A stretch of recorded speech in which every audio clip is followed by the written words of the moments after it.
Darryl Pace, show mo toe. Show mo toe, Darryl Pace. Shomoto, Shomoto, Shomoto. Summer 1976. I was 10 years old, shy, in sports camp, and afraid I'd bomb in front of everybody.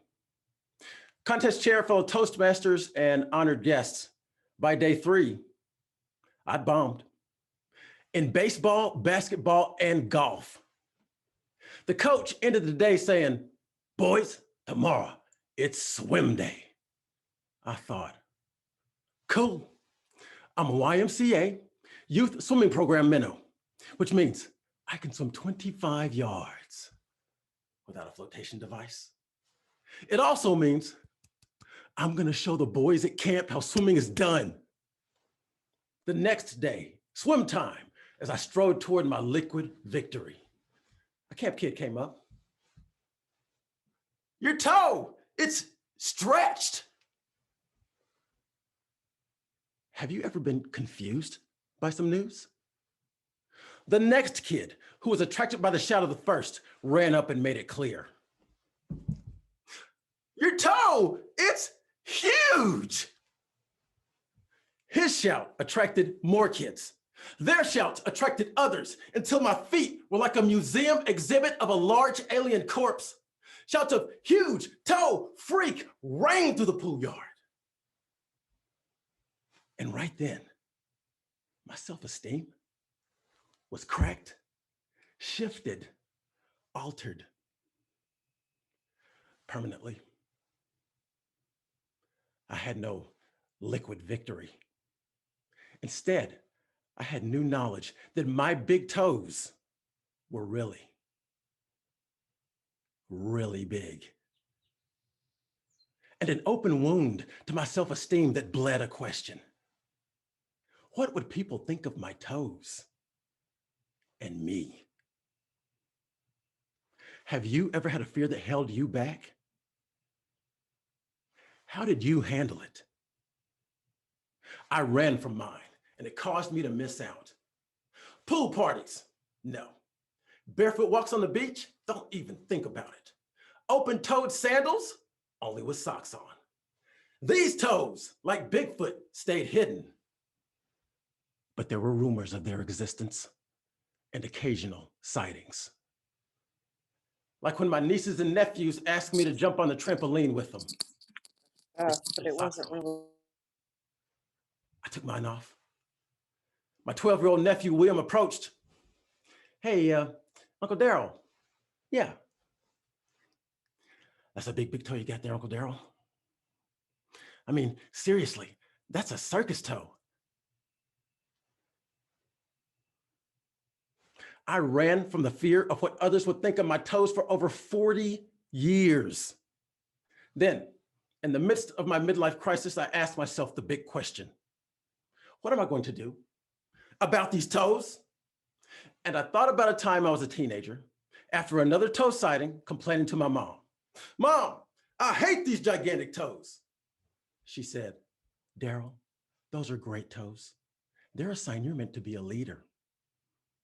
As a teenager, I thought, yeah, right. But as I reflected on that as an adult, I recognized how my mom was trying to reframe my thinking. And it was like she was speaking to me again, saying, forget trying to change what others think about you and focus on changing what you think about yourself. And I started to see these toes differently. Not as a curse, but as a challenge I had to overcome to be more the person I wanted to be. I decided I'd face that challenge. How? I'd show my toes. I started small, around the house, then with my daughter at the playground, and on family vacation, these toes were on full display. And I felt the fear subside. But to squash it fully, I needed to show more toe. So I decided to take the ultimate step. I signed up for a pedicure. Just thinking about it terrified me. I asked my wife, Teresa, for support. Honey, will you come with me to get a pedicure? Absolutely, Darryl. I love pedicures. You think they've ever seen toes like these? Darryl, I'm certain they've seen all kinds of feet. She paused. When we go in, can we act like we don't know each other? But it was full speed ahead.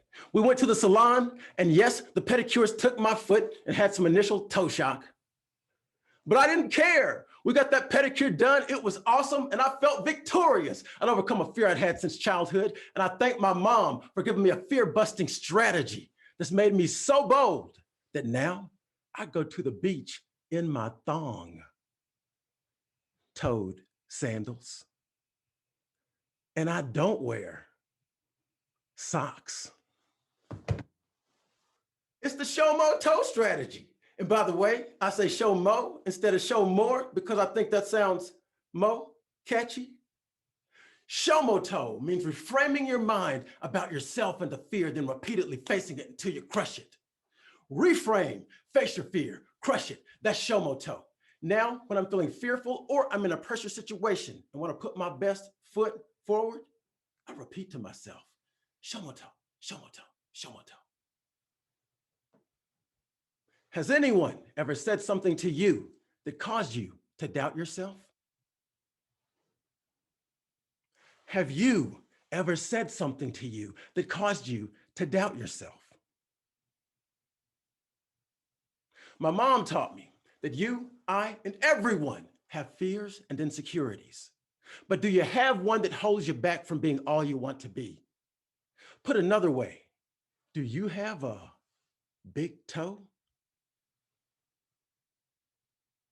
If so, shomoto. Contest chair.